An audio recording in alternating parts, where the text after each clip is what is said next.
I think this is a fascinating subject, and I think this is where really like the frontier is right now of kind of retail and e-commerce.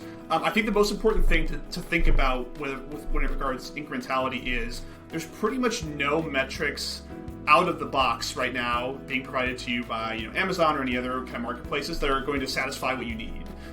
Everything that we think is like valuable about measuring incrementality, businesses are having to innovate and kind of like out of whole cloth, really. So, and I think every agency out there has a different way of approaching it.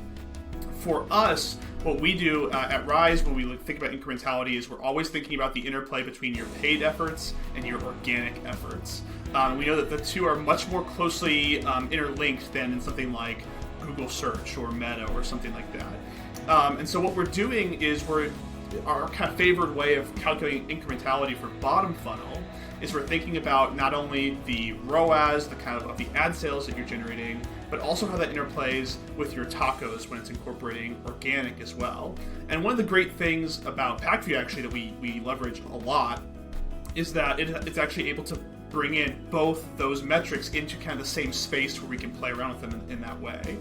What we're looking for in terms of places we'd like to invest our paid dollars for the most incrementality is we're looking for opportunities that have good, kind of above average paid ROAS from their paid sales, and then also actually higher than average tacos ratings. And what that means is not only on the paid ROAS side is it a good investment, but on the taco side, when your tacos is high, that suggests that organic results aren't actually getting the job done. If organic results were crushing it, you'd actually expect your tacos to be low. So what that means is it's a good paid investment, and also organic kind of needs the help. And that kind of blended metric is something that is possible in Pacvue, and also isn't really provided to you through any other source. It's kind of a home brew, and that's what I'd really encourage advertisers to do is play around with kind of like making these metrics up, with their own data.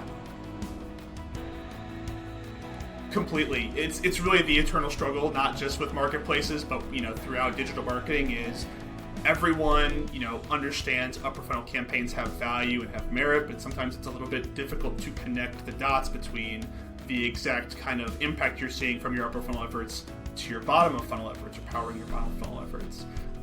You can do kind of correlation studies and all that sort of stuff, but that usually leaves something to be desired.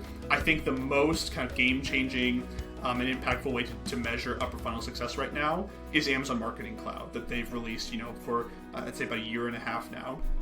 Amazon Marketing Cloud is kind of what allows you to actually see log level data and kind of track customer experiences after they see upper funnel DSP placements, for example, and whether they end up purchasing through a bottom funnel ad type. And so you can very clearly see things, and we've done these analyses time and time again for our clients. We're always just totally astounded by the conversion rates for people are so much higher when you see an upper funnel ad or two upper funnel ads and then see a sponsored products ad versus just being your first point of contact with the brand being a bottom funnel sponsored products ad.